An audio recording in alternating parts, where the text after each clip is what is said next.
However, the Constitution expressly provides that the Chief Justice will preside if President is on trial.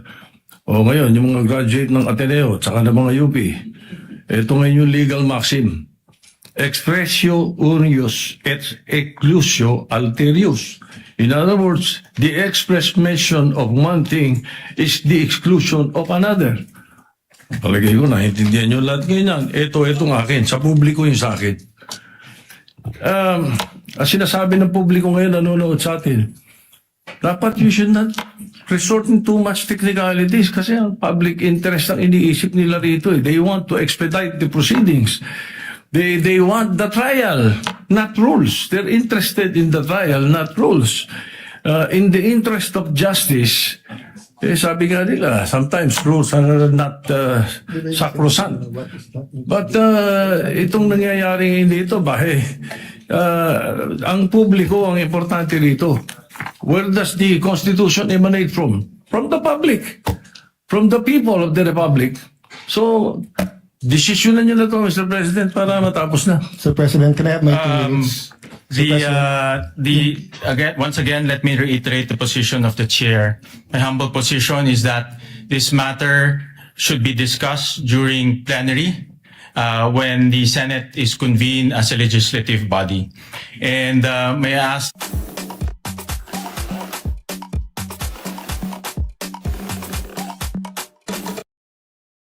Position and will call for a vote. May I explain? I think under the rules I can explain why I'm asking We'll for call a vote. for a vote first, and Mr. then President, we'll allow... Mr. President, under the rules I can explain why I'm calling for a vote first so that I can convince them to vote for me. No, under the rules, When you object, there's an Mr. objection. The vote will proceed without any explanation, President, and after that, under the we will rules- allow the gentleman from Taguig to explain his vote. Mr. President, We call for Mr. a President, division of the House. So those who are... Mr. President, when you object, you're allowed to explain your objection and state Senator your Lacson objection. is recognized. Thank you.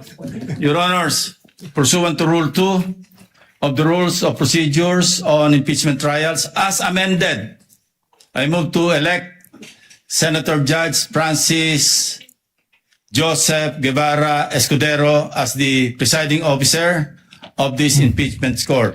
Objection, Mr. President, and may I allow to... We proceed Objection, to... Mr. President, I'm allowed to object and I'm allowed to Yes, explain you're my allowed to objection. object. You're allowed to object, but we will No, proceed Mr. with President. the division Mr. of the President, House. point of So order. those who are, Mr. Point of order, those who Mr. are President. in favor of the Mr. motion President, of Senator you're allowed to Lacson, explain para please- ma-convince mo nga please yung iba. raise your hand. We will vote by raising of hands. So those who are in favor of the motion of Senator Lacson electing Senator Chis Escudero as the presiding officer, please raise your hand. The clerk of court is directed to count the votes.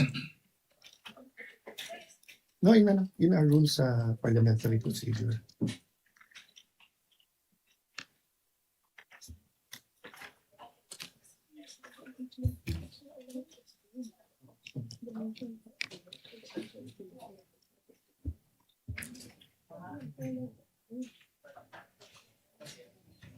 How many? How many? Explain my vote, Mr. President. Hold on. Allow the chair to make a ruling. Those who are against to the motion of Senator Lacson electing Senator Chis Escudero as the presiding officer, please raise your hand.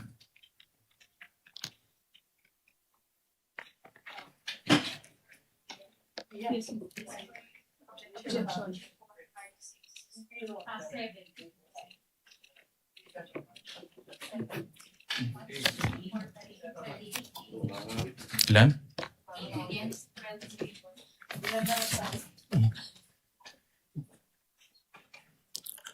The official count is 12 in favor, 8 against. The majority, those who are in favor, has it. Sir President, The court resolves to elect Senator Chis Escudero as presiding officer of the impeachment court. The duly elected presiding officer shall, under the same oath taken on May 18, 2026, immediately assume and exercise all powers, functions, duties, and prerogatives pertaining to or vested in a person presiding over the impeachment trial under the rules of procedure on impeachment trials, as amended, and shall give full effect to the powers inherent to the courts under Rule 135, Section 5 of the Rules of the Court. Sir President, may I now explain my vote? You are allowed to explain your vote. You Sir have 2 minutes. President, first of all, we cannot violate the Constitution. We put the whole impeachment trial at risk here. What Senator Tito Soto, former Senate President, what his staff did not tell him is that there is such a thing as procedural due process, and that who presides goes into due process and fairness. The Latin term that he mentioned was for enumerations.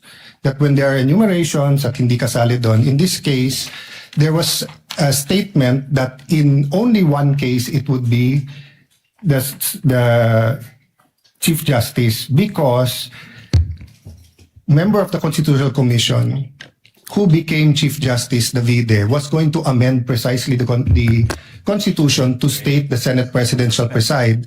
But upon explanation by the sponsor that it is understood that it is the Senate President, then it should be the Senate President. And dun sa sinabi ni Senate President Soto that ang gusto ng tao ay mag-umpisa na, precisely, kanina pa dapat tayo nag-umpisa kung nag-preside ang Senate President. Secondly, this is when you have threshold issues that go into due process fairness. If we're gonna say that ang gusto ng tao i-convict na lang, then let's just blurt it out.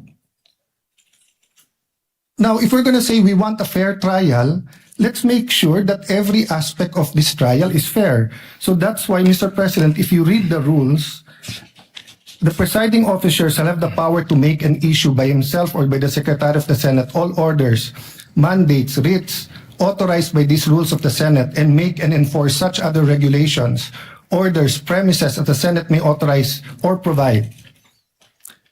Nandito din, Mr. President, that the Senate President may by himself,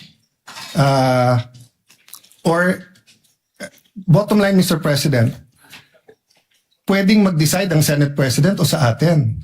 And Mr. President, there are issues that goes into fairness. You know, the AMLA will be a witness here.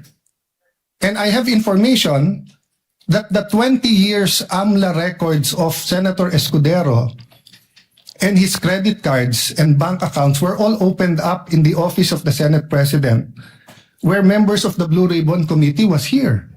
Then we're going to ask him to preside.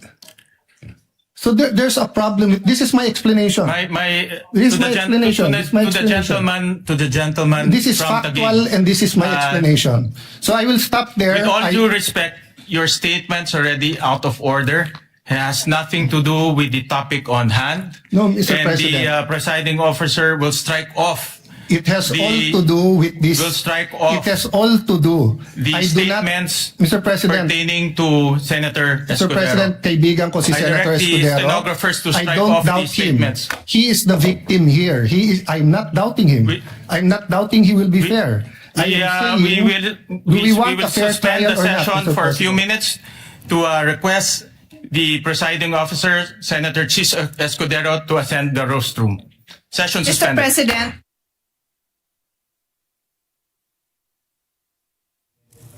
Balik.